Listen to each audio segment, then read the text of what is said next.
Hello.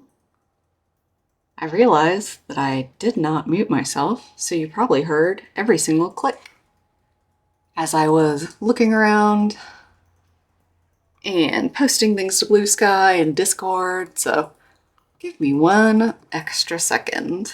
Let's see. Here's our music. There we go. All right, hello, hello. Hi there. I hope you all are having a good day, a good afternoon. It's afternoon for me. And yeah, feel a little bit tired right now, but you know, I'm glad to be streaming. It may be a little bit of a shorter stream. I'm not quite sure. I'll be so honest with you. I really want to catch Papa Mutt's Real Shorts stream. So I may go just a little bit earlier so that I can raid into him for that. So but again, I'm not entirely sure. It just kind of depends on how into the content I'm watching today. So I have some ideas for what I want to watch for content. Gosh, I'm sorry. Again, I still get so distracted very easily getting set up. Oh gosh. One day I'll get a hold of this. One day. Maybe not today, but one day. So,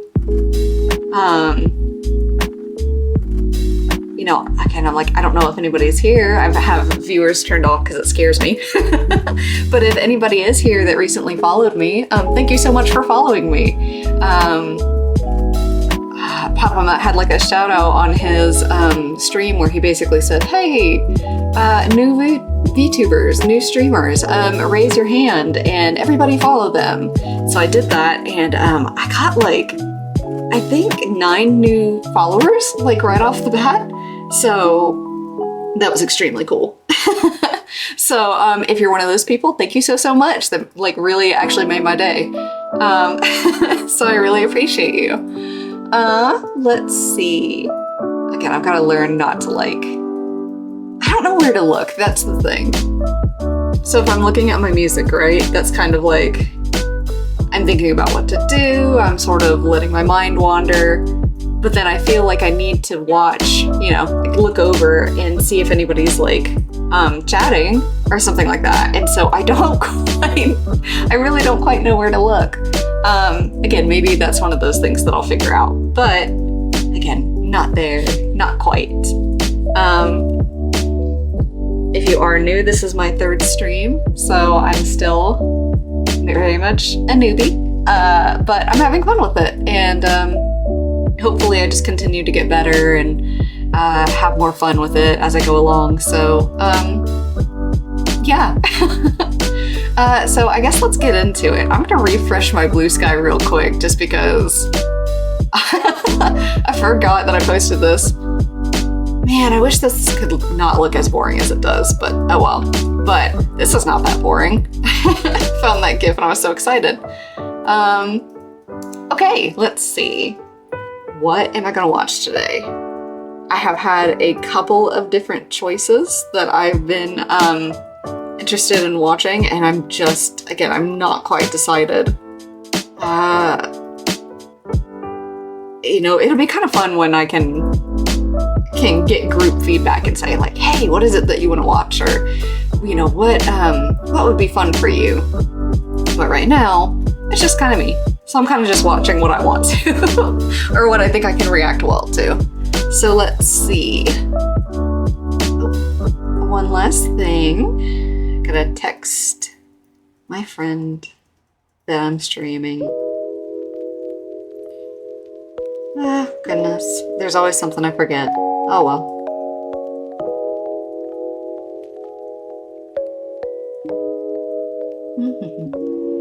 To join. There we go. Okay, now I should be good. Okay. I'm back.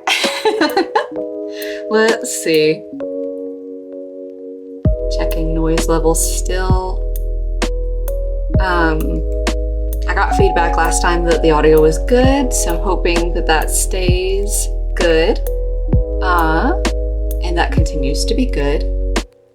So, let's see. Let me pick a video for me to watch.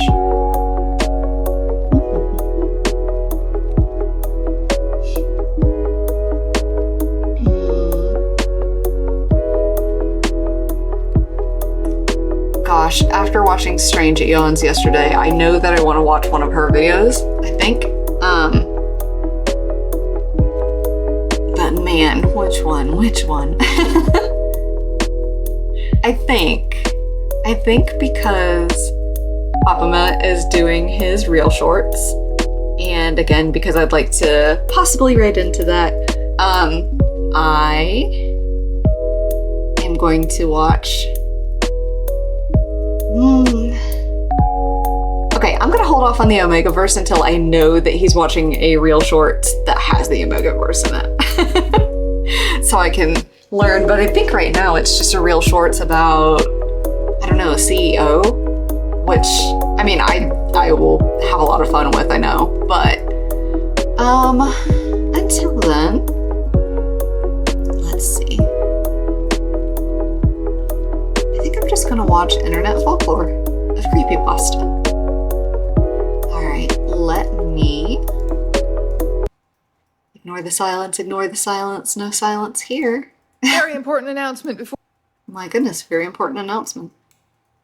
Let me adjust this because it may be a little bit quiet for me. La la la la la. Okay, very important announcement. Very important announcement is that we are watching the Internet Folklore of Creepypastas by Strange Eons. We watched them yesterday, and I really enjoyed their content, so I wanted to watch more of it. But if there's any channels that you all like and you know, would like me to review or watch or anything like that, just let me know, because I'm open to almost anything, really. The kind of, you know, YouTube videos that I watch, like, just for myself is really watching the VTubers that I enjoy, like, again, react to things or, like, stream clips from streams that I wasn't able to watch. So, but those are probably not as good, or at least from what I tested out, than me just, like, watching like essays or, you know, I don't know. You get what I'm saying though, like watching people react to things. Reacting to people reacting is not as good a content. So, or again, at least that I was able to tell during my first stream or so. But anyways, enough blabbing. This, again, is the Internet Folklore of Creepypastas by Strange Eons. Every time I read it, I read Aeons. Every single time. But it's Eons. So anyways, Strange Eons. Here we go.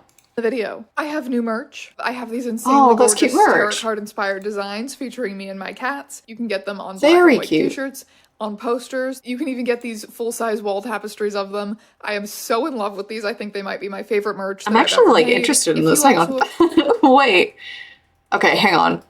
Where can I buy it? I guess it's down here? Mm-hmm. There we go. Merch. Oh, that's funny. Strange Aunts? Strange Aunts. Not Eons, not Aeons. Strange Aunts shop. Interesting. This is cool though. This is another thing that I want to do that I always forget about, like when I sit down. But I do want to look at people's like merch that they're selling, or like, you know, go to people on Etsy and if they're selling VTuber stuff or, you know, anything cool like that, just like checking that stuff out so that, you know, bring rep to people that like deserve it. So yeah, this is super cute. I really love like the kind of like metal font, but it's a little more like soft, if that makes sense. But yeah, I love this. Very cool. Okay, I am just gonna like put this aside for me. and then get back to it. But yeah, Strange Eons, and if you want to find the link to the merch yourself, it is there in their video description. So anyways, back to it. Appreciate them. You can check them out in the description or on the merch shelf down below. 'Tis the season, my friends. Oh, I love that hat. Octopus has emerged from my storage. So yes, we have one too. Yes. On Discord server, or at least I think we do. Classic creepypastas, and I was immediately like, oh my god, yes. Like one of the examples they listed was Lavender Town, and just hearing the name Lavender Town after like 10 years was enough for me to be like, yeah. Yes. Oh my god. Originally, I had thought, okay, so I'll do a reading of some of these classic nostalgic creepypastas. Then I discovered that that is already... Okay, I'm not even gonna lie to you. It is gonna throw me off that she says creepypasta. I say creepypasta. Creepypasta. But, I mean, it's not like either one of us is right or wrong, so I'm not, like, criticizing. But it will absolutely throw me off. Like a whole genre of YouTube content, and many people have far better dramatic narration voices than I do. So then I thought, that one's creepy. Never mind. I will have to think of something else to say about creepypastas. And actually, I'm very glad for that, because I think that just reading like the most famous stories associated with each of these creepypastas does not capture what I find so interesting about them. Because when your medium of storytelling is the internet, it opens up the potential for anyone to participate, to start adding details or making their own iterations of the thing. The reason that a lot of creepypastas are so iconic is because they turned into like these internet-wide improv games of different people adding their own photos and videos and recordings and anecdotes. And that's... Yes, so I suspect that I have ADHD. Again, I'm not diagnosed, but I suspect that I do. And it's very hard for me to like figure out when to jump in and interrupt. But yeah, I know that she's probably going to go into it, but like the entire SCP like foundation, like, you know, Wikipedia and stories and everything like that. Yeah, that's entirely, I don't want to say like fan written, but kind of. There were like a few staples that were, you know, written by like the OG writers, and then everything else after a certain point is like, again, like community submitted. So it's this collection of community stories that, you know, again, I think it's fascinating. So I guess we're on the same page in terms of like, I do think that's very interesting how people will like pick up on something like this and run with it. So interesting. That's why creepypastas have, I think rightfully, been called a modern example of folklore. That's not to say that all creepypastas are good or effectively scary. They're not. They're very casually written. Like, these are not most of them published or publishable stories by any means. Probably the second most well-known creepypasta ever, second only to Slender Man. I would say is Jeff the Killer. That one's not very good. I think a lot of people... Bro, I'm not even gonna lie to you. It's like, I know that the story itself is not scary. I still, to this day, hate this fucking image.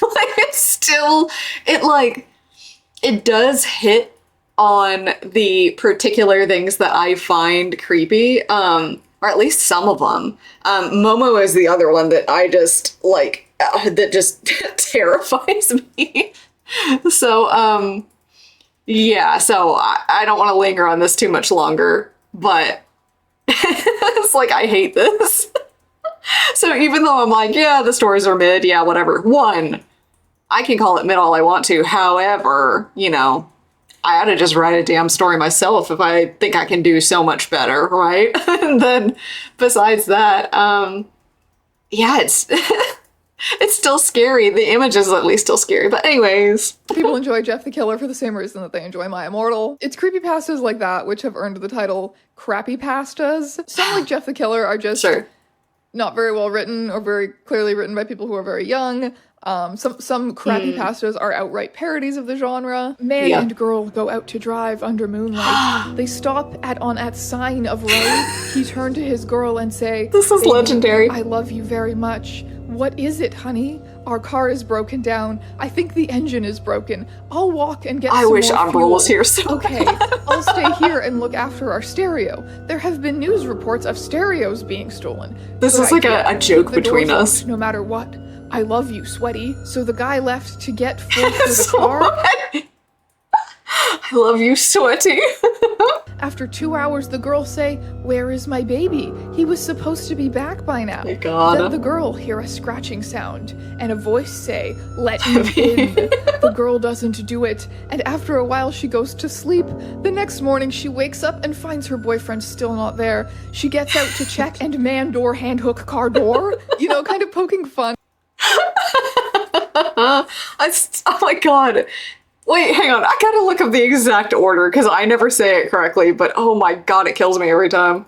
Poking fun at these, like, no, go back. She goes to sleep. Man, door, hand, hook, car door. And I always get the order of it wrong, so I never say it correctly, but the vibe is immaculate. The vibe is perfect.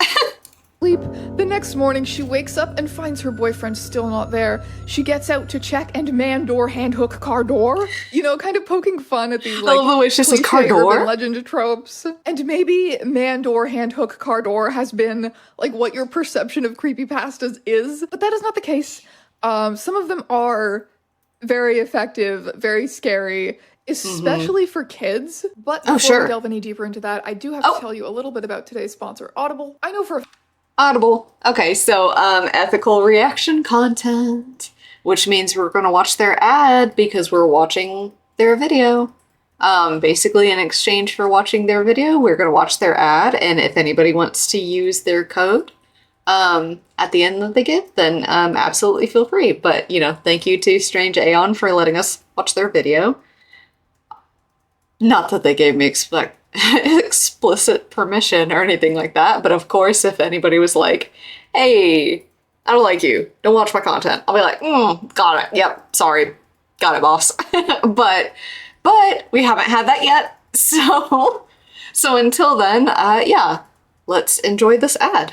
Fact that you guys enjoy sitting back and listening to a good story because you're here. The 2-hour-long videos about 20-year-old fanfiction drama channel. And that is why I am excited to tell you that Audible offers an incredible selection of audio content, audiobooks, podcasts, original series across every genre you can imagine. I personally go for the escapism route. I listen to a lot of science fiction, fantasy, and horror. I'm currently listening to All Systems Red by Martha Wells. I have been meaning to get around to this one forever. And the great thing about audiobooks is that I can listen while I'm multitasking. Just having that Audible app on my phone means that I can listen anytime, anywhere. An Audible membership also gives you access to a huge selection of audiobooks, podcasts, and original series that are now included within the membership. So remember to visit audible.com/strangeons or text strangeons to 500-500 to start listening today. Resume regularly scheduled Interesting. content. I've never seen somebody like have the a strongest reaction text code to the idea of use. creepypastas is people who are around my age or maybe even a little bit younger than me. Because in the creepypasta golden age of like 2008 to 2010, we were at that prime age of around 9 to 12-ish where you might have okay, well, I just found out how much younger she is than me. Wow.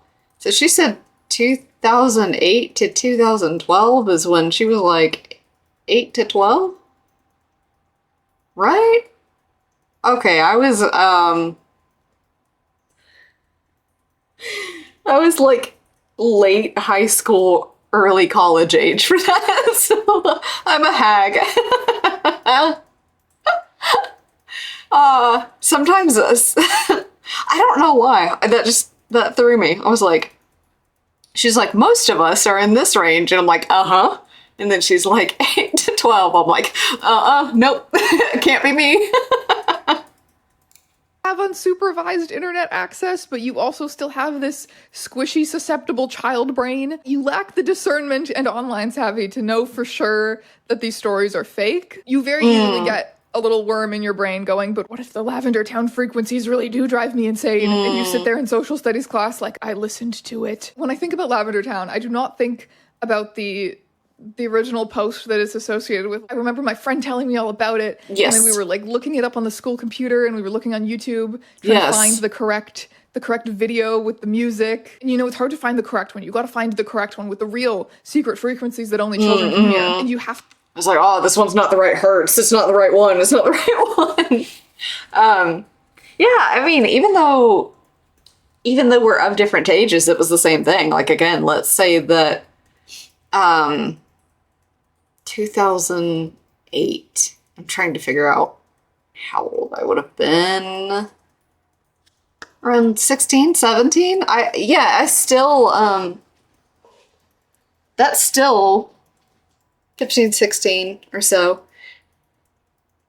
Yeah, I mean, I would say that it's the same, you know, just because the internet is still, like, fairly young. Even though I had been on the internet longer, I was still fairly new. Like, I was not on the internet nearly as much as other people. However, just by the nature of the internet being the way that it was back then, there was not a lot of information on a lot of things. There was still, you know, rumors were mostly still word of mouth. Forums and whatnot were only kind of really just becoming a big thing. I mean, I know that forums have always more or less been around on the internet, but, you know, in terms of, like, easily accessible, in terms of, like, popularity of said forums. I'm just rambling. But yeah, I mean, but seriously, again, I'm like, we're in the same boat. I think it's literally just because of the age of the internet that we were in at that point is part of what made this possible. Before I go on, I've been eyeing this this fizzy water here for a second. So I'm going to grip it and rip it. Give me 1 second. I'm going to get you up to my mic so you can hear it. So, let's see. Yeah, that's that good shit. That's that good shit. Cheers. Yeah. Okay, yeah. Again, it's just water, but if you have your own drink, then, you know, I hope you enjoy it. To listen to it with headphones, and that way it's the most effective. And I remember we plugged her, like, corded headphones in, and I had one earbud, and it was playing, and I had one earbud, and I was just like, ah! So the original story of Lavender Town Syndrome goes that after the release of Pokemon Red and Green in Japan in Hey, just so you know, back in the day, we called that, like, if your friend had an earphone, and then the other friend had an earphone, we called that, earbud sex. So yeah, and then everybody was trying to be clever and being like, well, if you're just listening to it by yourself, is that earphone masturbation? To which I would say, yes. Yes, if one is true, I'm going to say that the other one is true.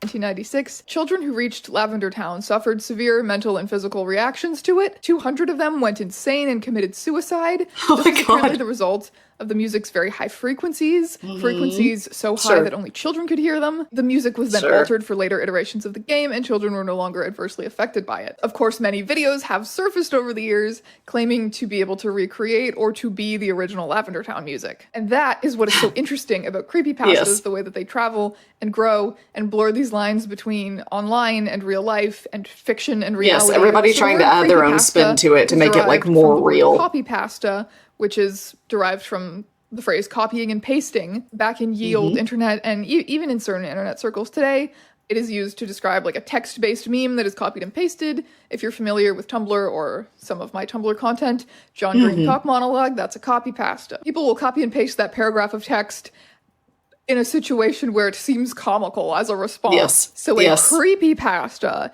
is a story that is copied and pasted and repeated throughout the internet in a similar way. Like I said, the golden age of creepypastas was, I would say, 2008 to 2010. There are some that predate that. There are some that come after that. But I would say a lot of the most iconic ones originate from 2008 to 2010. In most cases, we can pinpoint exactly how creepypastas began, and we have at least a username attached to the original creator. However, the nature of the internet is that these things very quickly escape the hands of their original creators. Everyone is invited to participate, to write their own spin-off stories, to create videos or images to bolster those written stories, or the other way around, to write stories based on creepy images that they find online. This is how we get these modern monsters like Slenderman, the Rake, Eyeless Jack. Oh my God. There are countless stories of encounters with these monsters online, images and videos that people have captured. Many creepypastas, even if they are not intended as ARGs, are ARG-like in structure, the way that you can scour the internet looking for different facets of them or different pieces of evidence. So the way that creepypastas are created are very reminiscent of folkloric traditions of the past. But It's like, I know that I'm literally just sitting here quietly and watching, but it's because I'm like genuinely interested. And also too, I'm like, I don't think anybody else is here, so I'm kind of just like chilling and vibing, you know what I mean? Can they really be called folklore? I have consulted the scholars about this. I have, as usual with my videos that involve research, my brick of texts. So, okay, I love that she does her research. Right off the bat, I'm going to give you my opinion that is immediately going to be wrong and disproven, but, you know, why not? We live and we learn. I'm thinking, like, off the top of my brain, I would say no, that they're not folklore, because it has to, I don't know, actually have some sort of, like, purpose to it. I feel like a lot of folklore had the purpose of, like, making sure that kids didn't go out at night, making sure that kids behaved, or whatever, generally tried to, like, discourage certain behaviors. Whereas I think creepypasta is literally just there to be, again, literally creepy. So, I don't know. I'll be interested to see what her stacks and stacks of research say, which, I mean, mad respect to her for doing that. Folklorists define folklore by a few key characteristics. Number 1, it is communicated informally. It is passed from one person to the next orally. 2, the telling of folklore is a performance. It is a creative action. It is not written and edited by an author for mass consumption at some later date. It involves the real-time interaction between listener and speaker. Number 3, it is variable. Each storyteller adds okay, sorry. Hang on one second. Okay, there we go. Their own little details and embellishments. A folktale is a dynamic, living thing that, to some degree, takes on the personality of every unique storyteller. Most media that we consume today are static objects, a book, a movie, a TV show that never changes. Yes, your perception of this can get a little skewed if you consume a lot of fanfiction or spend a lot of time in online fandom spaces. However, those things still have very concrete origins. They have a fixed canon, whether you feel like adhering to it or not. Whereas a folktale has no definite origin. It has no owner. But the internet cannot possibly give rise to folklore then, because the internet is not a real place. There is no tangible person-to-person oral communication happening. At least that's what an older generation of folklorists seem to have thought. But they also thought their field of study was dying out, which seems unlikely, given that the co-creation of folklore is like a fundamental human thing. It will always happen. So if we... Oh my gosh, I would be like so deeply sad if we stopped studying folklore. Like, that would be awful. I think we're always learning more and more. Like, society as a whole, you know, I don't know all of the folklore. I have no idea. I'm not familiar with everything that exists. So if people are just like kind of actively not studying it anymore, I'm kind of afraid of it just like dying off. You know what I mean? Because if people aren't actively like looking into it, I don't know, I'd hate that. Stick to the oldest, stingiest definitions of folklore, yes, that is going to exclude the internet. But are we going to gain anything from doing that? It seems obvious to me, to us, assuming that most of my audience is kind of within my age range, we are the generation that grew up on the internet. And it seems obvious that websites very much are places with cultures. A quote that I really liked from one of the articles that I read, it was written by Barbara Kirshenblatt-Gimlet in 1998. The electronic vernacular is neither speech nor writing as we have known it, but something in between, and increasingly, with the convergence of technologies, it is multimedia. Online communication isn't exactly speech, in that it isn't literally spoken in real time, but it isn't writing in that it isn't formal or edited. It's definitely something that is personal and informal enough to be considered capable of transmitting folklore. Creepypasta stories and characters are developed in the exact same creative, casual way that vampire stories spread all over the world hundreds of years ago. Or more recent urban legends like Bloody Mary or the I was thinking to myself just the fact that, like, you know, writing used to be kind of erudite, right? Like, only, like, very educated or very specialized people had the ability to write, way back then. I mean, I don't know, one could argue kind of still now, but much more so back then. So, you know, folklore being mostly through writing, and again, making it this very official thing, Or was it more oral tradition?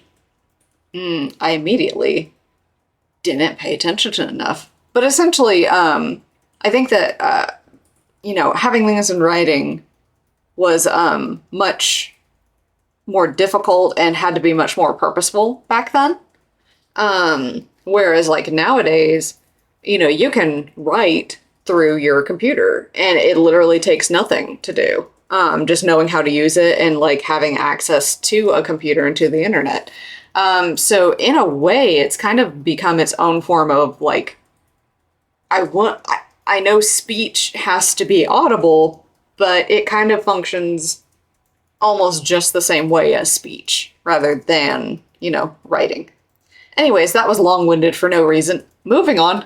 Hook one that man-hand hook car door is making fun of. The conclusion that many scholars have come to is that creepypasta is like turbocharged folklore. Traditional creatures of folklore may have taken decades or even generations to take hold of local communities, to feel like they had always been there. Creepypastas can achieve the same thing in weeks or months because of the sheer speed and scope of online communication. Yes. The anonymity of the internet lends itself to that as well, because people tend to be more unfiltered, more creative and weird when they're anonymous. A very big point of contention for people who are invested in these debates about whether creepypasta can be considered folklore is that we know the definite origins of a lot of creepypastas. We know exactly when Slender Man originated on the Something Awful forums in July of 2009. We do not know how Bloody Mary originated. We do not know how Baba Yaga originated. The kind of magic of these things. I didn't realize that we didn't know how Bloody Mary originated. Really? I thought that was a more recent thing. I'm gonna have to... Hang on. Okay. For me, literally for me, I'm pulling this up. Wikipedia. Bloody Mary. Ooh, was this... Okay, folklore. There we go. Let's see. Legend, ghost, spirit, ritual. Yeah, but...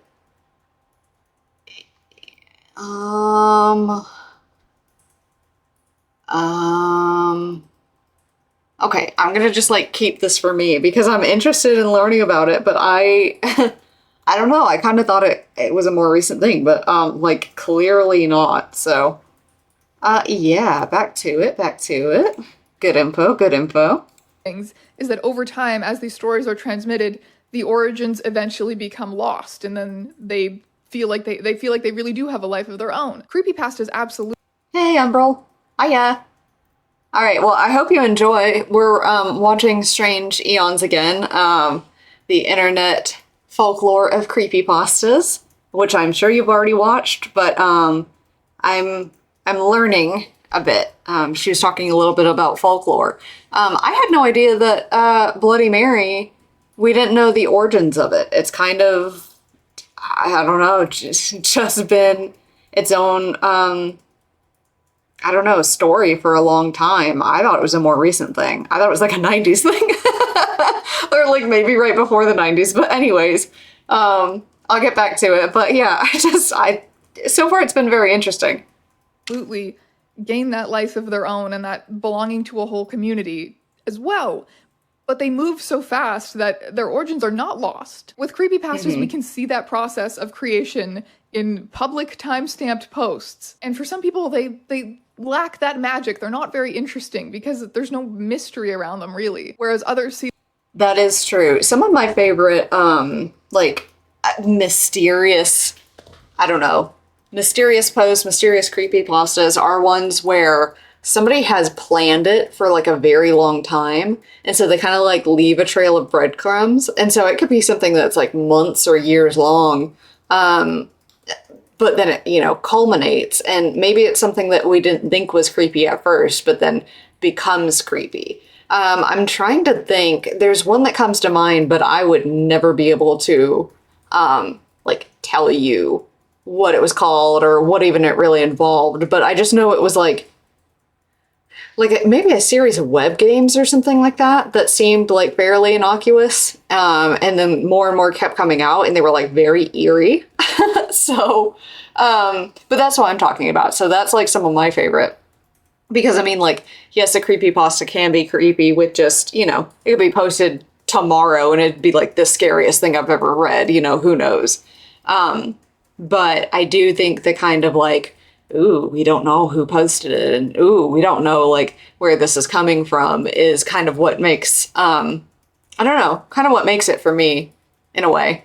See this as an extremely or at least a detail opportunity to study the process of folklore creation. Bringing folkloric ideas into the real world, acting out these stories in the real world, is what a big brain academia people call ostension. Catch me practicing ostension with the dudes in the computer lab in 2009. In the case of online folklore like creepypastas, though, they also use the term reverse ostension, meaning that people's real-life acts of creation also feed into building the story. Someone searches for cryptid images that might be of the rake and posts them to a Reddit thread about it. Someone creates an actual game based off the Sonic.exe story. The people consuming creepypastas those old-ass images. Also the same people who were creating those stories at the same time. Yes, you probably don't literally believe in Slender Man if you're photoshopping pictures of him yourself, but does that stop you from being spooked if you're doing it alone in the dark at night? You still get spooked by horror movies sometimes, even if you know they're not real. Because the fear, the emotions that those things create are real. Historically, most people spreading folklore probably didn't literally believe in vampires or Baba Yaga either when they were telling stories to scare other people. It's about the fundamental human urge. It's the planting the idea of something horrible out there so that you're kind of like threatened into complying. Either threatened into not, going outside at night, or threatened into being a good person. Yeah, I was gonna say I totally agree. And honestly, I'm like looking at my model and I think it's like off center again, so I'm gonna like I'm gonna fix it real quick, which I would do without saying anything. However, again, because VTube Studio decides to take up the entire fucking screen when I pull it up, I kind of can't like do it stealthily. So hang on, gotta calibrate. Calibrating. Yeah. Okay.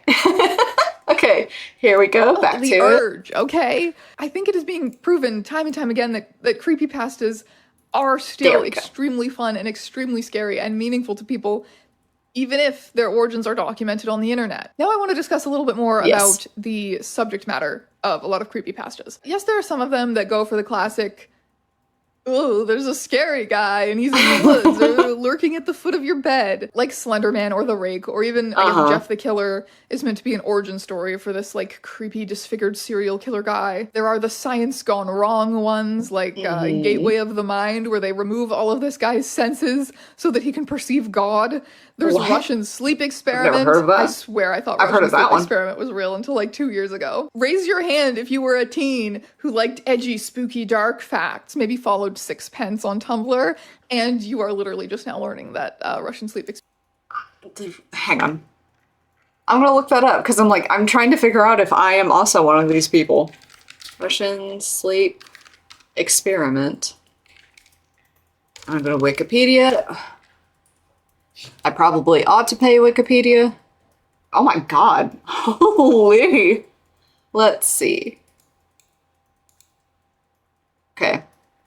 The Russian Sleep Experiment is a creepypasta which tells the tale of 5 Soviet-era test subjects being exposed to an experimental sleep-inhibiting stimulant and has become the basis of an urban legend. I don't know if I knew... I feel like you could very easily have told me that this was true, and I would believe it. I almost feel like somebody did tell me it was true, and I may have believed it. So yeah, I may need to raise my hand for this, but it's also not something... It's the little... it's a little Six-Flags gremlin. It really is. It's like he grew up and like got uglier. I kind of hate him. And the gray, right? Like, oh my gosh. Yeah, man. Okay, sorry. Now I'm distracted. I gotta go back to it. Experiment was a creepypasta. Umbral, did you know that the Russian Sleep Experiment thing was not real? I'm like, you probably did. Like, you know more about this kind of stuff than me. But I like legitimately am like, did I think that was real? I don't know. I don't know. So anyways, again, don't feel... Oh, you knew? Ah, damn it. Damn it. Of course you did. But anyways, And you probably told me about it. Yeah. I'm very gullible for stuff like that, so.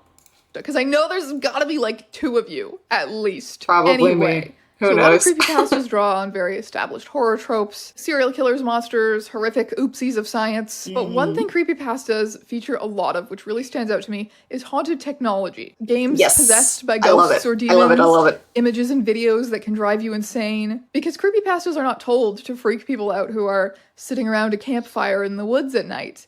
They're told to freak people out who are alone on the computer at night. A lot of the time, it's haunted or evil children's media specifically. Obviously, it's a very old horror trope to twist children's things into something sinister. Yeah, because you're taking the nostalgia and then making it suddenly, like, unsafe, which I'm like, yeah, that's kind of a deep cut in terms of, like, in terms of being scary. So I can see why that's popular. It's shocking to us to see these things that we find comforting and nostalgic and safe to be ripped away and turned into something dangerous. Right. Especially if you are still a kid encountering creepypastas unsupervised online the way a lot of us were. Lavender Town is one of the examples of that. There's Ben Drowned. I'm also kind of like, maybe I should just shut up and let the person that knows what they're talking about talk about it, because half of the time I'll be like, here's my opinion, and then I unpause and they're like, here's the exact opinion. I'm like, well, shit. This story eventually developed into a whole elaborate ARG that eventually I love Ben Drowned. However, it started out in 2009 as a series of 4chan posts detailing how the narrator had bought a haunted copy of Majora's Mask at a garage sale. The game at first because Majora's Mask is eerie anyways, glitchy and unsettling as it was possessed by the spirit of a 12-year-old boy named Ben who had drowned. The creator of Ben Drowned posted these videos of the game going wrong, of Ben tormenting him in it. It's considered a really well-done creepypasta that is very effective at disturbing people who consider this game comforting and nostalgic. Another haunted game one is Sonic.exe. This guy gets a Sonic game mailed to him by his friend, who he just mysteriously hasn't seen in 2 weeks for some reason. Turns out... Okay. Unpopular opinion. I feel like I like this one way less, because to me it's less convincing. And I don't know why. Maybe it's just because, like, it's so much more violent and it's so much more different than the original game. Whereas, again, like, at least Ben Drowned kind of felt like it may have just been glitches, you know what I'm saying? Like, not... it didn't feel like there was that much tampering. Because, I mean, Lord knows that old games, like, fuck up all the time. Maybe not in that exact way, but, like, you know, they freeze, they get kind of wonky, they, you know, whatever. So it didn't feel all that unreasonable for, like, you know, a piece of text to look different or, you know, to read different or something. Whereas this is like, there is no world in which this would convince me that it's real. The game is possessed by a demonic version of Sonic who stalks and kills the other characters and then eventually steals the soul of the player. An actual game was later made that mimics the description of the game given in the original story. Username 666. Apparently, if you go to youtube.com/666, so... Dude, okay, yes, it's the Japanese YouTube, but oh my god, back when, just old YouTube, man, with the gray search bar, ugh. The username or the channel would be 666, and you refresh the page multiple times, it will devolve into this horrible, melting, evil page that will kill you, drive you insane. That's sick. Momo. This is a photograph of a real monster called Momo. You're like fucking jump scared. I literally talked about Momo earlier. I literally talked about Momo, and I was like, dude, I know she's gonna bring it up, but the fact that, like, people would make Momo their profile image and, like, call people to threaten them and stuff, that's so fucked up. That would have, like, ruined my life. You can contact Momo if you text certain mysterious numbers literally, on WhatsApp. yes. Chanting into a mirror in a dark bathroom. Okay. Again, I'm just telling you, I would actually, like, fucking shit my pants if I saw that somebody was calling me and I looked and just Momo's face came up. My phone would not exist anymore. I would toss it into the void. There's no fucking way. I'm so glad nobody ever did that to me. Umbral, don't you ever do that to me. Grandma, I'm texting Momo right now. There was briefly like a Momo challenge where kids would text these numbers. Apparently, if you did get in contact with Momo, her thing was that she would eventually convince you to kill yourself. Smile Dog or Smile.jpg. It's this dark photo of a dog with this uncanny grin of human teeth. It doesn't really bother me that much. There's a few versions of the photo which are like varying levels of disturbing or detailed. None of these photos are the original Smile.jpg image, though. They can only be approximations of what the original might have looked like, because none of them seem to have the effect that the original did. It is said to have been a real photo of a demon, which induced seizures, nightmares, and insanity, until people eventually relented, gave in to what the Smile Dog wanted, which was for them to spread the image onto more people. Mariana Mordegard Gleskov. It's this blurry red YouTube video of this man staring into the camera as unsettling music gets louder and louder, and then at the end his face distorts into this horrible expression. The full video apparently drove a YouTube employee who saw it insane. YouTube cracks down very harshly on attempted uploads of the full video because they know how dangerous it is. Mr. Mix. I'm sorry, the other one seems like just... Okay, one I'll say, they would have gotten me with like a jump scare at the end there, which would have like ruined the whole thing. But like, I found myself concentrating on that dude's face so fucking hard, just trying to figure out like what the hell was going on, that if they had just suddenly like thrown some jump scare stuff at me, that that would have totally worked. Like, I was just sitting here like, is that guy smiling? Like, I can't tell, I can't tell. So yeah, that totally would have worked on me, I guess, kind of. But I'm like, this is just a guy. And so when they're like, oh, it's like the really super scary whatever face, I'm like, that's just a dude. It's a dude with like a really shitty like filter on. Horrible expression. The full video apparently drove a YouTube employee who saw it insane. YouTube cracks down very harshly. Again, I know I'm too old for it. I get it. They know how dangerous it is. Mr. Mix. Mr. Mix was a 90s PC game where you like cook with a chef by typing commands for him to put ingredients in. That's even jank for 90s though. It would have been. I know it's not 90s. I'm just saying. It gets very, very difficult very quickly. Level 5 already required you to type 500 words per minute, which is physically impossible for anyone to do. The soundtrack featured very unsettling music and dead silence alternately. Children who played it were disturbed by it. They did not like the game. They had nightmares in which they saw Mr. Mix. And because nobody really liked the game, it eventually faded into obscurity. Until a few years later, when a few people got their hands on a copy of the game and hacked it so that they could see what was in the unplayable later levels. The 5th level contained things like gory photos, which crashed their computers when they attempted to delete them. Once they reached the 6th level, however, they could not even describe what they had seen. The group of hackers became increasingly withdrawn, out of Mr. Mix. The ability to speak,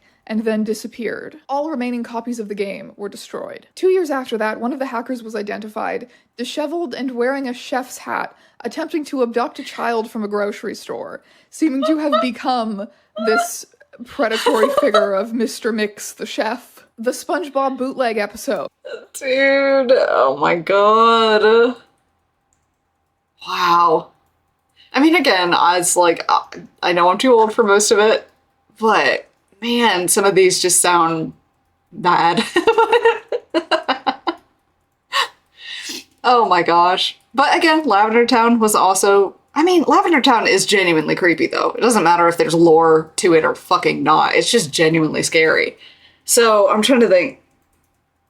I mean, all of them are dumb. but it is creepy. You're, like, watching stuff, like, late at night. He seems a little mixed up. Da-da-dum-bum. Ba-dum-bum. A corrupted bootleg tape of a SpongeBob episode was apparently found in a trash can in an abandoned mental hospital. The tape was damaged to the extent that it only contained static and this frame. Ew. You may see SpongeBob blink. He looks sad. All caps, usually spaces between the letters. This was a hacked game that was posted to a forum specifically dedicated to hacked Mario games. It was not a story about a hacked game. It was actually a creepy hacked game. It contained things like levels with no music, no enemies to avoid, just Mario. There were messages like, I hate you and never come back.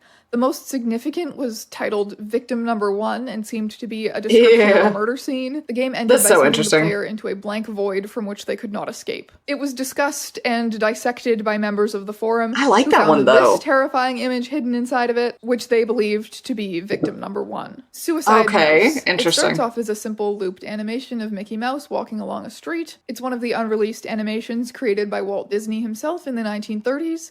However, when it was digitized recently, it was found that the animation actually cuts to black for several minutes before resuming. Only this time, the animation becomes increasingly distorted, unsettling sounds begin to play and increase in volume until they are blood-curdling screams.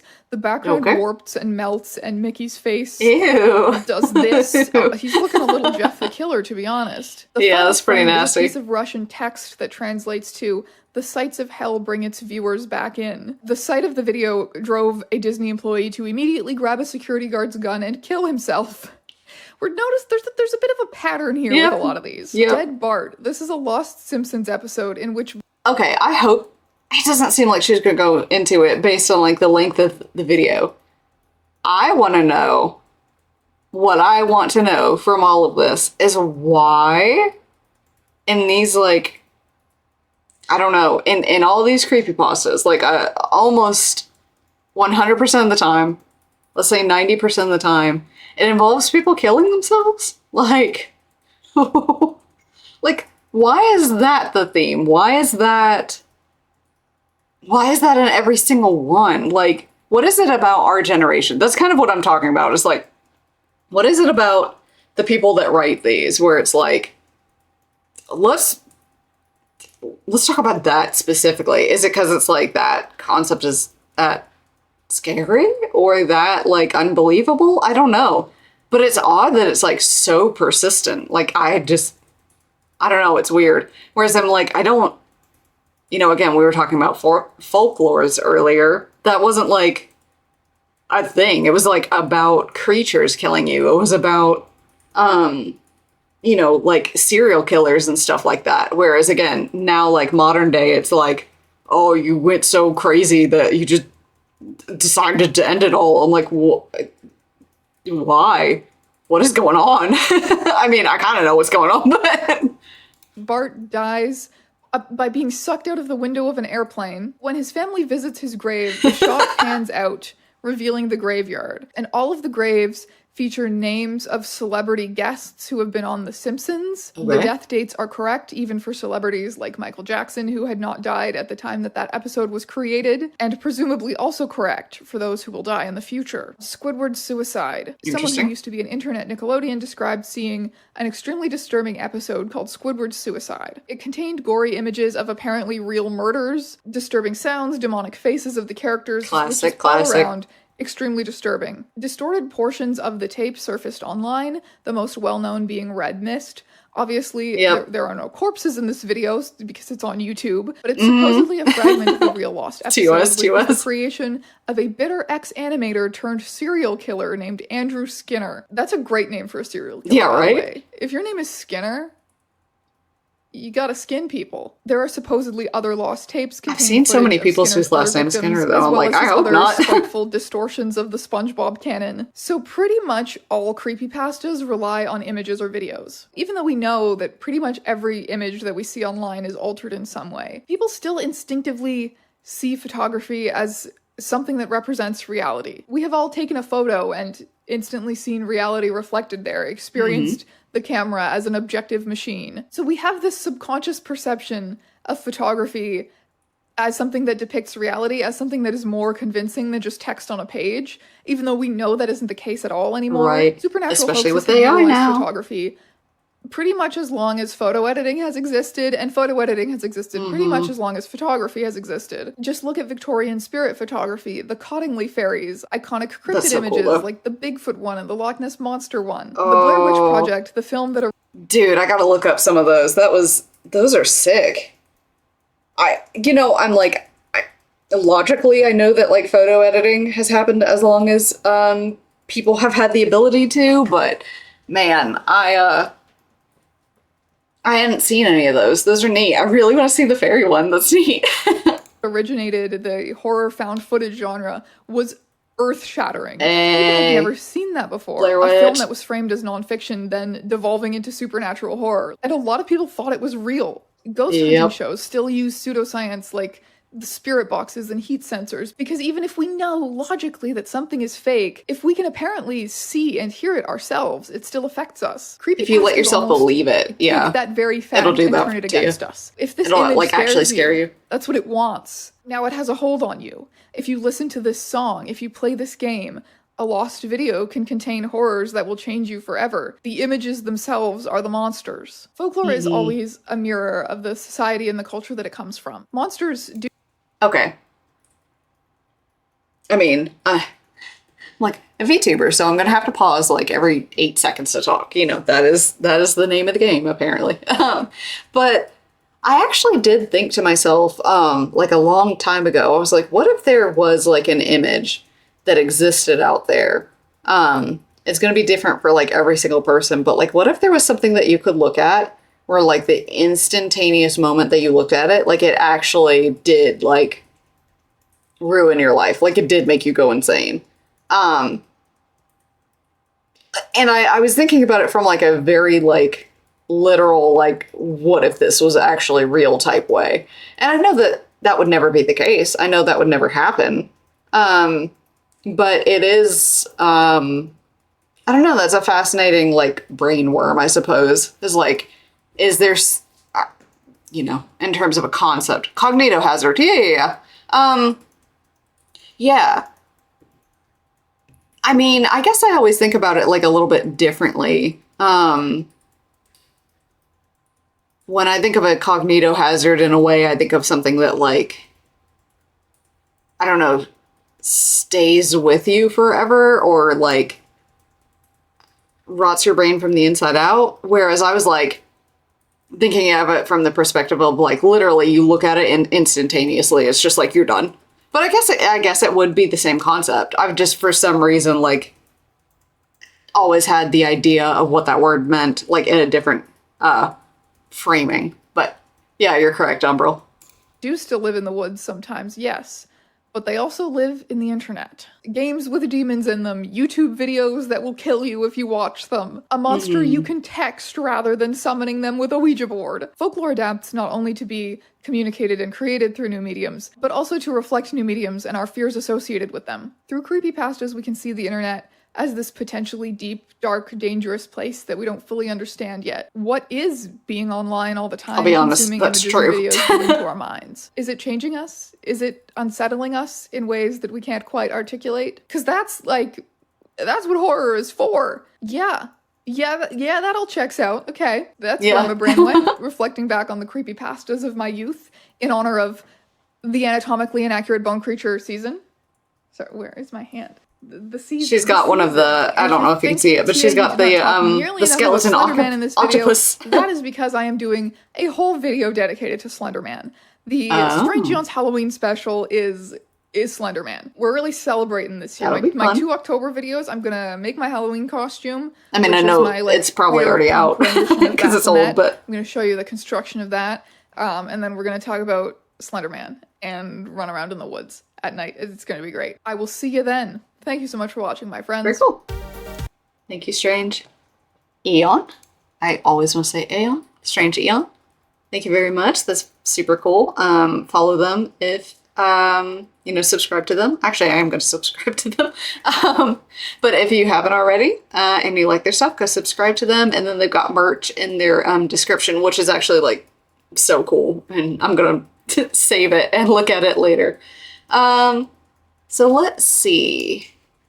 I was saying earlier, I think before you joined Umbral, I'm like, I think I'm going to make it like maybe a slightly shorter stream, but knowing me, it will probably just, go for the same like full 2 hours, considering it's already been an hour and that video was only like 20 minutes or something. So actually, was it 20 minutes? Wait, hang on. I've got it still saved. Wait. Yeah, it was 24 minutes and I stretched it out to a fucking hour. So I'm kind of hesitant to pick anything else that I may also stretch out into an hour. But I think I'm going to. And then I'll watch one more and then I'll head out. So let me see. If I need to pick another 20-minute one and go for a full hour, then I absolutely will. But I was gonna peek and see if I could find one that's like a little bit shorter. I'll have my shit together and actually like plan correctly one day, but I'm not there yet. Let me put on some music.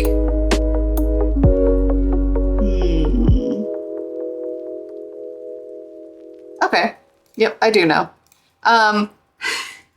So feel free to check out Umbral, because since I'm going to try to raid into Papa-Mutt's stream, which is incredibly cringe and horrible, and they're watching real shorts, which is like my favorite, I'm going to continue and watch some cringe with the etymology of uwu. Because this seems thematically correct. Hello there, friend.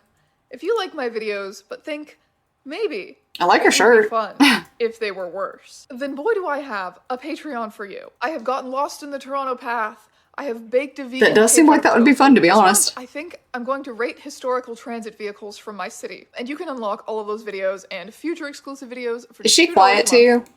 I mean, I know that like again, you don't need to answer.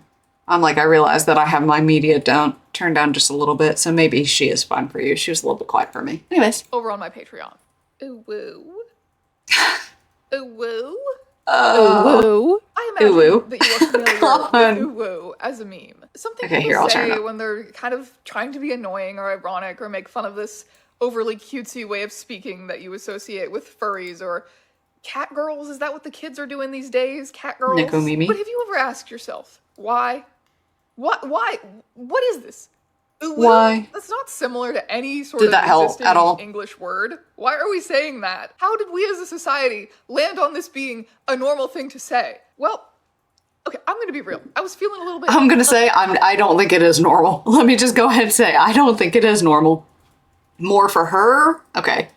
I'll turn it up more. And just know, again, she is quiet for me too, but I'm afraid of like blowing out my voice because I know that I'm fairly loud. So... Oh, she's got a salt lamp. Okay. Uninspired this week. Nothing on my long list of video ideas that I have was really doing it for me. So, of course, I took to Tumblr. I asked for video idea suggestions, and somebody suggested I look into the history of uwu. And I immediately thought, oh my god, yeah, what is the deal with uwu? Creative block just immediately obliterated it. Thank you. This is what I have decided I need to know about. It's just cringe, man. For my brain.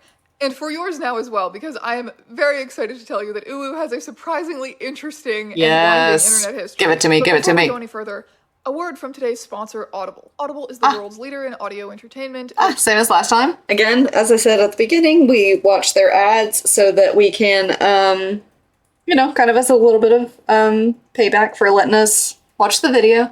So, yeah, if you're interested in using your code, feel free to. But here we go. Audiobooks, podcasts, Audible originals, and more. Audiobooks are my #1 hack for keeping up with my favorite authors and new releases. Yep. Because it's just so convenient. You can listen anywhere. If you listen while you're doing dishes or driving or whatever. Yep. Incredible immersive way to experience them. I'm currently re-listening to one of my all-time favorites, the Locked Tomb series. I wish I could listen to it for the first time again. Cool covers. To see of the mysteries and the world building of this series are some of the absolute best. Having an Audible membership gives you access to their massive and ever-growing library of audiobooks, podcasts, and original series, and new members can try it out for free. So remember to go to audible.com/strange. Ooh, I like the skull on the back. That's cool. 500. And now I return you to your regularly scheduled content. What we know yes, let's go. To start off is that it was never intended to be a word. It started out as an emoticon, an expressive face made out of keyboard characters to help convey tone when typing. You know, in like ye olden days before emojis were a thing. There have been two-sided supposed origins or earliest known usages of uwu. A Yu-Gi-Oh fanfiction from 2005. Yu-Gi-Oh fanfiction. Oh my god. Okay, I don't know if she's going to read it, but I want to read it. YXY.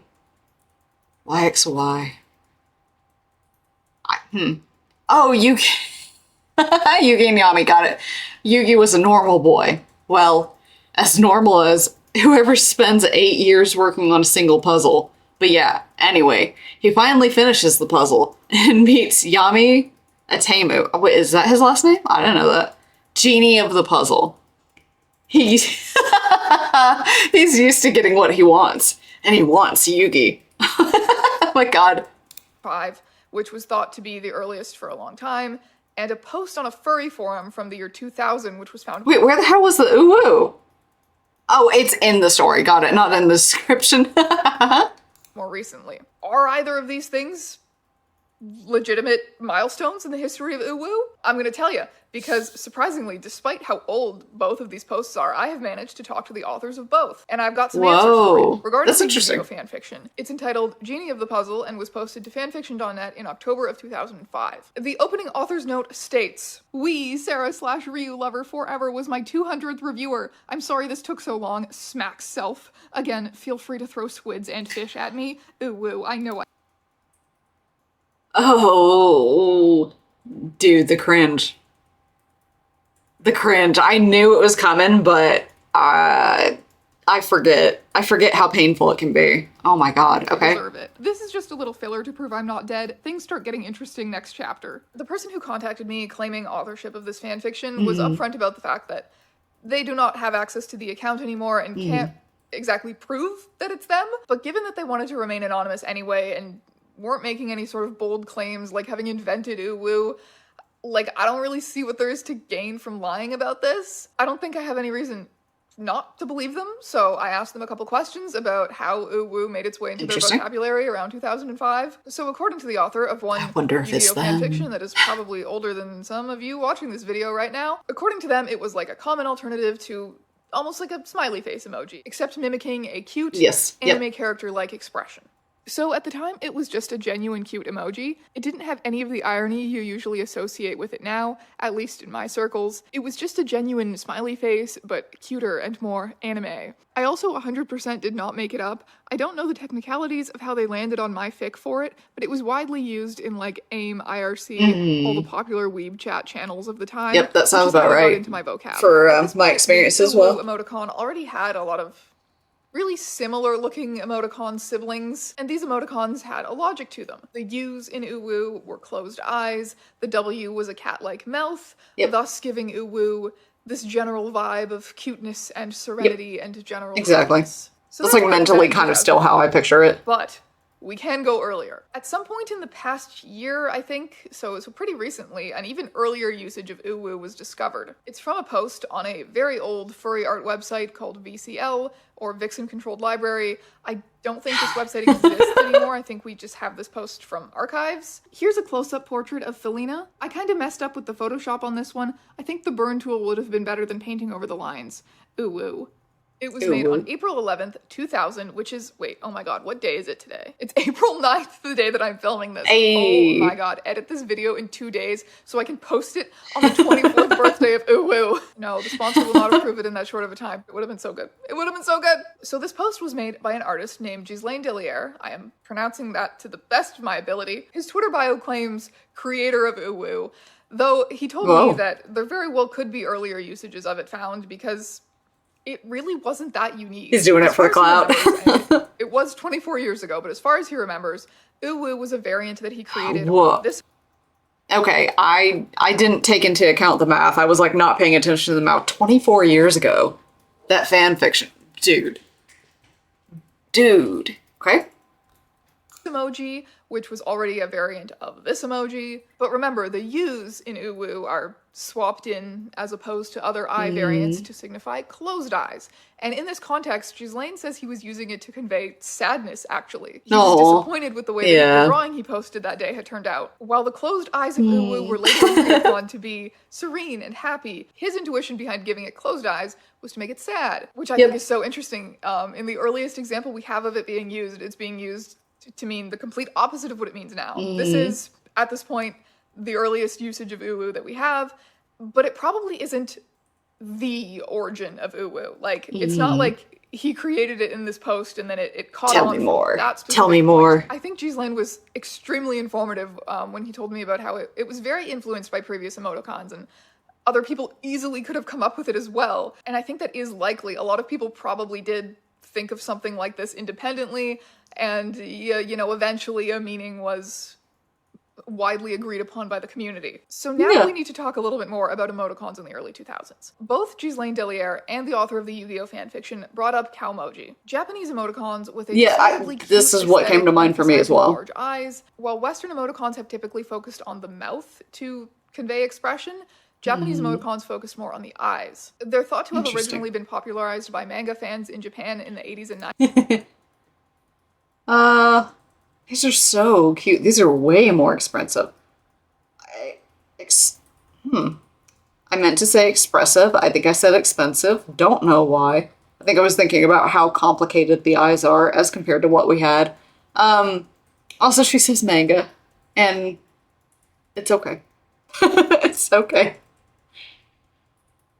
It hurts a little, but it's okay. 90s and later in the late 90s, early 2000s made their way into Western internet users' vocabularies through anime fandom, which of course has a not insignificant overlap with furries. And I think we can absolutely see the influence of Calmojis on uwu, especially when we look at the Calmoji cat face. Other examples so like cute. The Calmoji used in that popular Hold My Flower Tumblr post. These are, I think, the predecessors to uwu. I think that uwu and its similar looking cousin emoticons were easy ways of typing almost Calmoji looking emoticons on Western keyboards. I received a lot of testimonies from very helpful people on Tumblr regarding the early 2000s popularity of this kind of Calmojis on Western keyboards hybrid emoticon style that was going on. You're just working with what you got, man. In the early 2000s, I always saw it as an offshoot of this more popular style of emotes. It used W as the mouth because it looked like a monster or an animal mouth,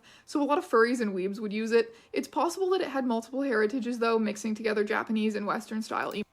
Okay, I just want to say, I loved XD. I still kind of to this day love XD, but I don't post it because I'm too fucking old for that. And people would think it was extremely cringe if I did. But just know that mentally I still think XD sometimes. The little like 0 period, oh not 0, O period, big O.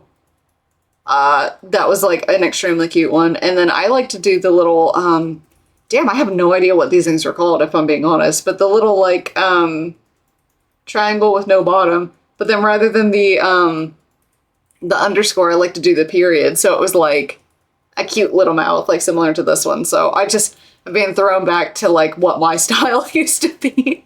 I definitely had ones that I liked more than others.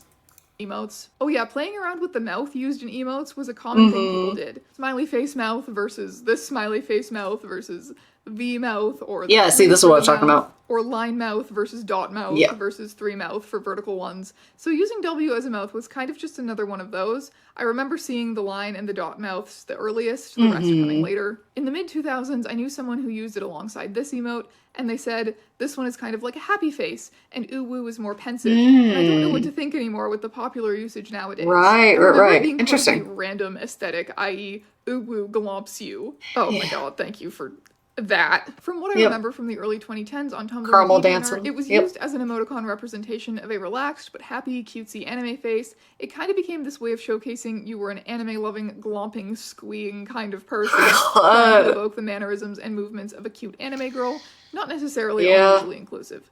At least, that's how it was used in circles I was in. Folks have said it, but as someone who has been in the anime community minds for years, it's basically simplified Calmoji, a lot more elaborate Calmoji, using stuff in Japanese keyboards or obscure symbols.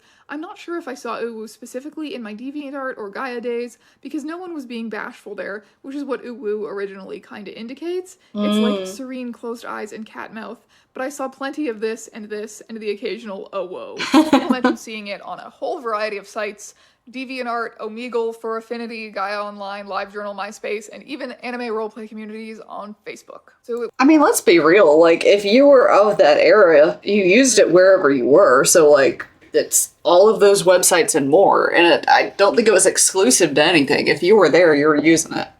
Or more, if you were using it, you were using it everywhere, except, like, maybe your teachers and parents. It was very popular in those sorts of spaces, but not outside of them. In fact, association with those particular fandom subculture niches kind of made uwu cringe. Furries and anime it still is. Let's not even fuck around. Okay? We all know that. They get made fun of a lot. And So uwu was considered like a signifier of cringe. And then around the mid-2010s, oh my god, it breached containment. The first posts that more widely called attention to uwu being a thing were Tumblr posts, I believe. Generally, these posts leaned into the fact that it was considered cringe, sprinkled it in to get a reaction out of people, to make their trolling extra annoying, to make fun of the type of person who would unironically use uwu. Apparently there was a brief... I guess that was part of the unironic crowd. Tumblr social justice types, basically saying that uwu was going to become a way for old creeps to mimic the speech of young kids and pretend to be young kids on the internet to prey on them. Tumblr being Tumblr. Dumb. But it all contributed to the larger internet's knowledge of uwu existing. And it's not necessarily easy, I think, to decipher uwu as like an emoticon, as something that's supposed to look like a face at a first glance. You know, at least to Western audiences who are used to looking at Western emoticons. Yeah, that's so wild to me. It's supposed to be a face. Yeah, because, like, it took a long time. Like, when people first started saying uwu, like, I literally didn't know what they mean. Or what they meant. And it took them writing it out, and then I was like, oh, like, oh, I know what that is, wait. So it's funny that it's like the exact opposite for other people. This doesn't necessarily look like one at first to a lot of people, so they started pronouncing it as a word. We're so accustomed to hearing it out loud now, like we're so accustomed to saying it. Uwu, uwu is a word that you can say with your mouth, but it's really significant. I don't want to gloss over this point because it's really significant that it went from an image, like a soundless image of a face, an emoticon. The fact that it went from that to a word that you say is huge. And that was the result of breaching containment of these small communities that understood how it was supposed to be read. It totally changed what uwu is. But we're not done. Because in the late 2010s, uwu just absolutely skyrocketed in popularity, alongside, of course, its variant, owo. Following emoticon logic, owo would be a version with, like, wide open eyes, therefore making it more shocked or curious. I've never even heard of owo. I don't like that. This? And then there was the copy pasta. The copy pasta that starts rar, nuzzles you, how are you, pounces on you, you're so warm, uwu. No! Okay, look, I've never read this, but I know it because of the stupid song. Because the awful song. Particularly Fillion singing the awful song. God. And then proceeds to get extremely sexual from there. That copy pasta. There was that. And then, in 2018, somebody decided to make a rap version of it and post it on YouTube. Right. Extreme noses pounces on you, ooh, you're so warm. And, this happened. It became an extremely popular TikTok song. One of you told me on Tumblr I'm just cringing and leaning backwards. And I quote, "Catgirls with purple LEDs on Twitch." And others noted this kind of mysterious resurgence in popularity among the younger generation or connected to... take it back. Take back the power. Let's go. Okay, we have the graph.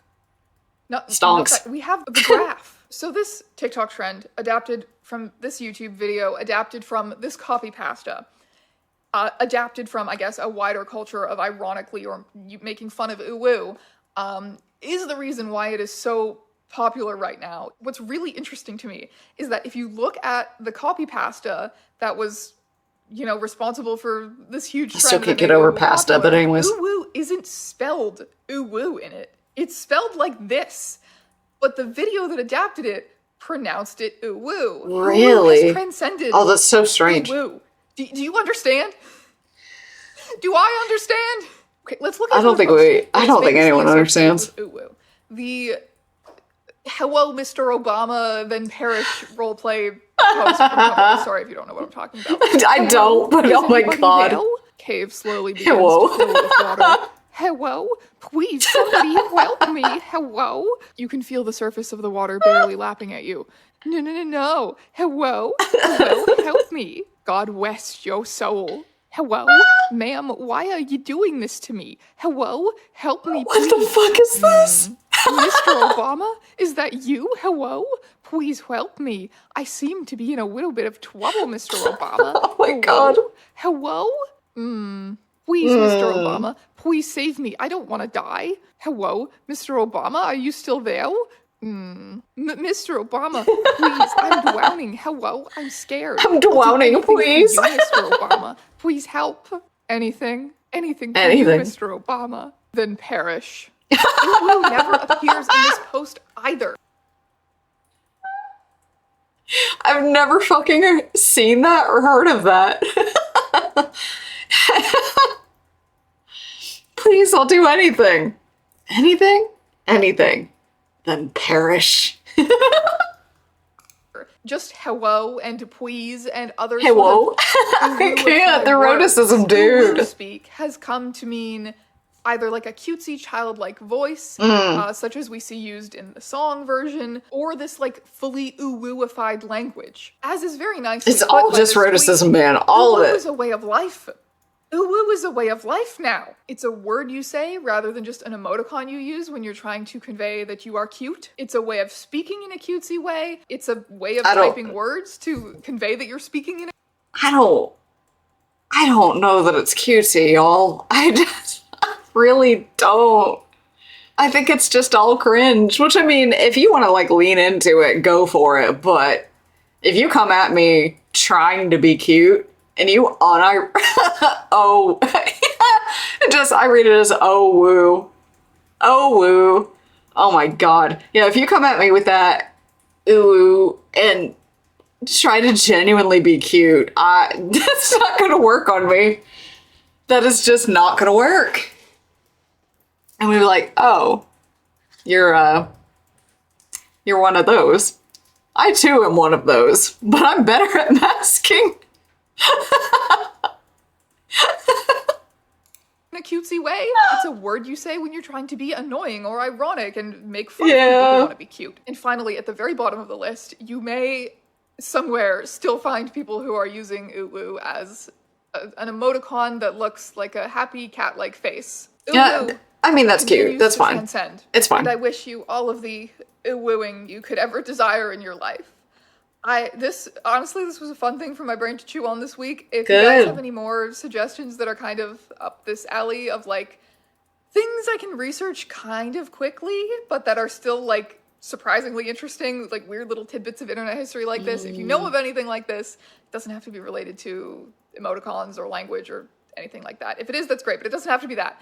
But anything that's kind of just like a weird tidbit of internet history like this, tell me your suggestions. I will be reading the comments. Thank you so much for watching, and I will see you in another video next week. I think she did like a bunch of videos after this on My Immortal, so people must have commented. Well, again, thank you, Strange Eons. Very, very good content. It makes me wonder if I need to look up Internet Historian, which I don't think that I've ever really watched them. But if it's like similar type of content of going back and kind of looking at how the origin of some of these things on the internet came about, that would be very interesting. So I may have to look into that. Let's see. I actually did a pretty good time with this one. I wonder what the difference was. Was I just like actually unironically listening? Who knows?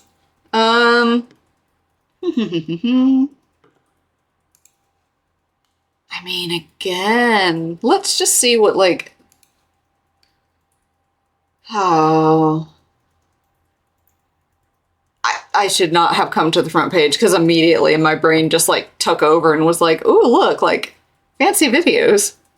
And I just stopped paying attention. This is exactly why I didn't want to do this. Okay, go back to stream videos. I'll put back on the music for a little bit. I honestly may. Until I get my, like, shit together just a little bit more, I may actually go for today. Because again, genuinely, I'm like, I don't know what to do. I could just keep watching videos. That's perfectly fine. Actually, you know what? I know exactly what I'm gonna do. Hang on. I saw this and I was like, this fucking video is 15 years ago. It's called How to Make a Story in Quizilla. And I know it's gonna be cringe as shit. but it's like 3 minutes long.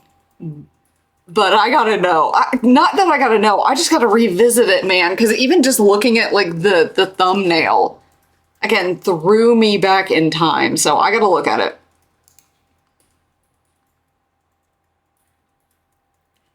Oh, there's like no sound. Oh my god. Oh, it's literally no sound. Whoa, okay, hang on. There we go. Oh. The fucking background. Oh my god, the loading too. Jesus. Yeah, this is what early internet was like. Yeah. Aww. Dude, I miss this color. Yo. I miss the color real bad. I actually just realized that I'm gonna turn down the music on y'all's end just a little bit. I realize that was probably a little bit loud. I had to turn it up for Strange Eons, so let's see. Maybe that's a little bit better. Okay, let's see. Yep. Man. It's all just gonna be loading screens. It's all just gonna be loading screens. Dude. Dude, the underline, or excuse me, the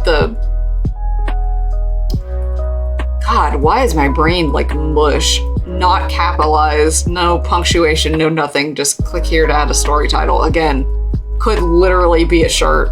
I could see this anywhere and like know what the fuck this was. Oh my god.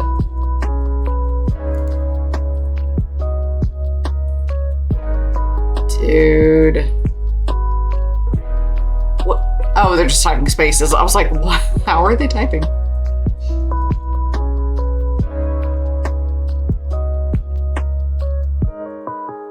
If it's a series. Destroy.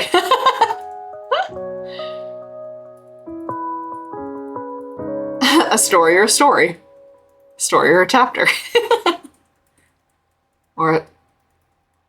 Oh my god. They did not fully think out how to say what they wanted to say. That's okay.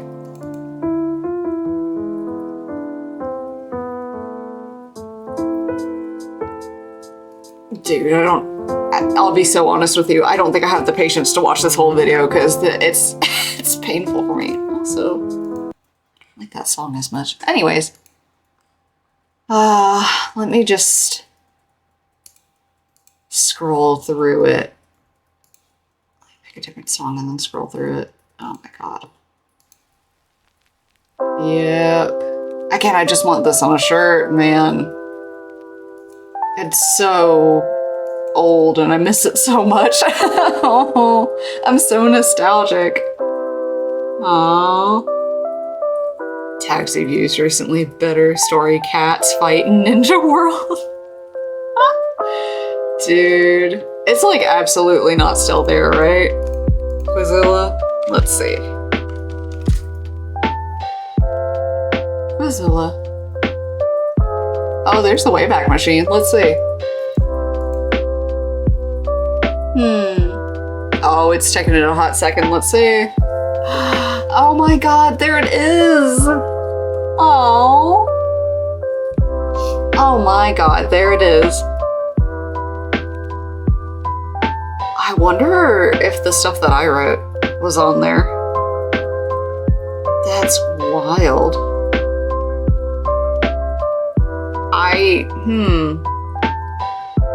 This is so fascinating. I wonder if wait, hang on, can I take one of these quizzes? If so. Let me see, hang on. I like this. What are you, goth, skater punk, nerd, or prep? Am I gonna be able to take it? Probably not. I gotta know though. This was my shit. Yes! Oh my god! Dude! Man, oh my god, it's so nostalgic. Just like the fucking shitty color combos are all so good. Oh, it's so good. And everybody writing with no fucking punctuation whatsoever. No grammar, no fucking nothing. It's just the wild, wild west out here. Fuck, this is good, man. This will have to be a whole stream one day. Or maybe I can like, have some funny juice and kind of come back here. And, what the hell is this? Sorry. Go back to the ones that I like. Okay, there we go. Man. I swear to God, I feel like I almost took this one back then. But anyways, let's see. What is your favorite color? Okay, I'm gonna pick blue, but then also preppy pink. Like, oh my God. Actually, you know what? I'll do neon colors because I like a neon pink better. It took me a second to understand what they were saying. Where would most people find you on a Saturday night? At the skate park. Somewhere getting high. In a corner. Oh my God, hang on. Trying to read teenagers typing. In a corner of you room, somewhere being depressed. At home doing your algebra homework. Like going to the mall, getting my nails done. You know, that kind of things. Oh my God, and then the fucking role play that people would do in the fucking quiz, man. Okay, so they're like, oh, you know, that kind of thing. Me, I don't know, prep. Oh my God. Dude, I feel my bones turning to fucking dust. So let's see, if I'm being real, in a corner of you room somewhere being depressed, probably because I'm in my 30s. Holy shit. What is your favorite show out of these? Oh, this is gonna be telling too. Oh my God. Viva La Bam. Did not watch that. Jackass. I did watch that. SpongeBob SquarePants. Me. Go SpongeBob. Go SpongeBob. I don't watch TV. I'm in my room most of the time. You know what? That's telling too, because people didn't have phones and they didn't have TVs in the room. Interesting. Animal Planet, or the Discovery Channel, or the History Channel. Soap operas. I mean, I guess SpongeBob, that is my fucking comfort watch, but damn. But it's also entirely true that I'm in my room most of the time. But, I don't know, generally I'd be in my room watching YouTube, so. Who do you listen to out of these music groups? Slipknot, Simple Plan, Britney Spears. I don't listen to music. I'm too busy to I'm too busy to homework. Oh man, what's fucked is that like nowadays I listen to Slipknot, but back then I sure as shit listened to Simple Plan.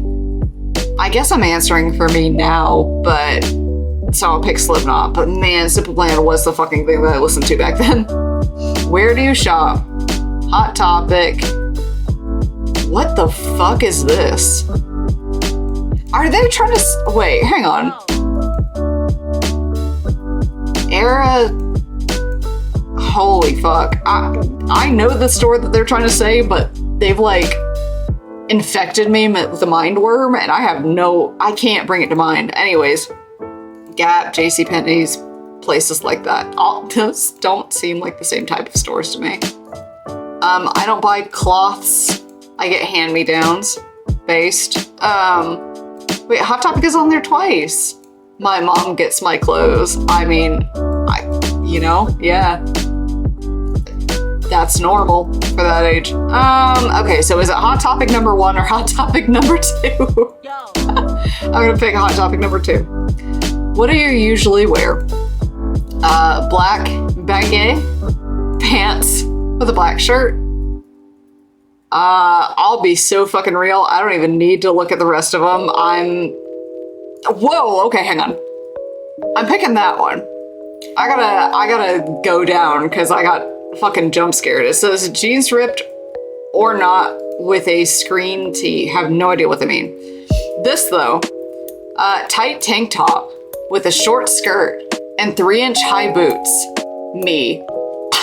Slut. I'm like, bro, damn. I mean, I know that that's like early internet, but wow. Wow. I did not expect the slut shaming to jump scare me from this website. Uniform with a belt and shirt, tucked in tight pants with a preppy shirt. Yeah, again, black baggy pants with a black shirt.